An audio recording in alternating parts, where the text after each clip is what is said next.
Assalamualaikum warahmatullahi wabarakatuh. Perkenalkan, nama saya Tia Nurila, NIM 2102050001 dari jurusan Sosial Ekonomi Perikanan. Baik, di sini saya akan menjelaskan mengenai sistem ekresi dan osmoregulasi ikan. Ikan tergolong hewan bertulang belakang atau termasuk vertebrata yang berhabitat di dalam perairan. Ikan bernapas dengan insang, bergerak dan menjaga keseimbangan tubuhnya menggunakan sirip-sirip. Sistem ekresi dan osmoregulasi. Sistem ekresi adalah sistem pembuangan proses metabolisme tubuh baik berupa gas, cairan maupun padatan melalui kulit, ginjal, dan saluran pencernaan. Ginjal terletak di atas rongga perut, di luar peritoneum, di bawah tulang punggung, dan aorta dorsalis. Sebanyak satu pasang berwarna merah memanjang. Ginjal memiliki fungsi untuk menyaring sisa-sisa proses metabolisme untuk dibuang. Zat-zat yang diperlukan tubuh diedarkan lagi melalui darah dan mengatur kekantalan urin yang dibuang untuk menjaga keseimbangan tekanan osmotik cairan tubuh.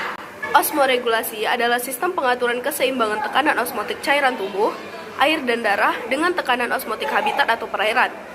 Organ-organ pada sistem osmoregulasi terdiri dari kulit, ginjal, insang, lapisan tipis mulut. Tekanan osmotik cairan tubuh pada ikan berbeda di antara ikan-ikan bertulang sejati atau telestoi yang hidup di laut dengan yang hidup di perairan air tawar. Demikian juga dengan ikan-ikan bertulang rawan, sehingga struktur dan jumlah ginjalnya juga berbeda. Demikian juga dengan sistem osmoregulasinya. Sistem ekresi ikan. Sistem ekresi ikan seperti juga pada vertebrata yang lain, yang mempunyai banyak fungsi. Di antara fungsi sistem ekresi ikan yaitu untuk regulasi kadar air tubuh, menjaga keseimbangan garam, dan mengeliminasi sisa nitrogen hasil dari metabolisme protein. Alat pengeluaran ikan terdiri dari 1. Insang yang digunakan untuk mengeluarkan CO2 dan H2O. 2. Kulit atau kelenjar kulit untuk mengeluarkan lendir sehingga tubuh ikan senantiasa licin untuk memudahkan bergerak dalam air. Dan yang ketiga, sepasang ginjal untuk mengeluarkan urin. Pada ikan berkembang dua tipe ginjal. Pada ikan berkembang dua tipe ginjal. Yang pertama, pronefros. Ginjal pronefros adalah ginjal primitif. Pada ginjal ini, tubulus-tubulus bagian anterior tidak ada. Beberapa tubulus bagian tengah berhubungan dengan testis, sehingga terdapat konsentrasi dan pelipat gandaan tubulus di bagian posterior. Meskipun terdapat perkembangan embrional sebagian besar ikan, tetapi saat dewasa tidak fungsional. Fungsi ginjal ini akan digantikan oleh ginjal mesonefros, perkecualian pada ikan hagfish dan lamprey. Yang kedua adalah mesonefros. Ginjal bertipe mesonefros berfungsi hampir sama dengan ginjal pronefros. Perbedaan prinsip adalah kaitannya dengan sistem peredaran darah, tingkat kompleksitas, dan pada efisiensi kerja. Sistem ekresi ikan air laut. Sistem ekresi ikan air laut. Air garam pada air laut cenderung menyebabkan tubuh ikan air laut terdehidrasi berbeda dengan kadar garam pada air tawar yang rendah, menyebabkan naiknya konsentrasi di dalam tubuh. Beberapa ikan laut memiliki kelenjar ekresi garam pada bagian insang yang berperan dalam mengurangi kelebihan garam.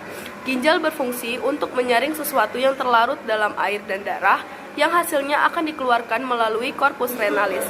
Tubulus yang bergulung berperan penting dalam menjaga keseimbangan air. Hasil yang hilang pada bagian tubulus nefron, termasuk air dan yang lain di apros. Ikan air laut memiliki konsentrasi garam yang tinggi di dalam darahnya. Ikan air laut cenderung untuk kehilangan air di dalam sel-sel tubuhnya karena proses osmosis. Untuk itu, insang ikan air laut aktif mengeluarkan garam dari tubuhnya.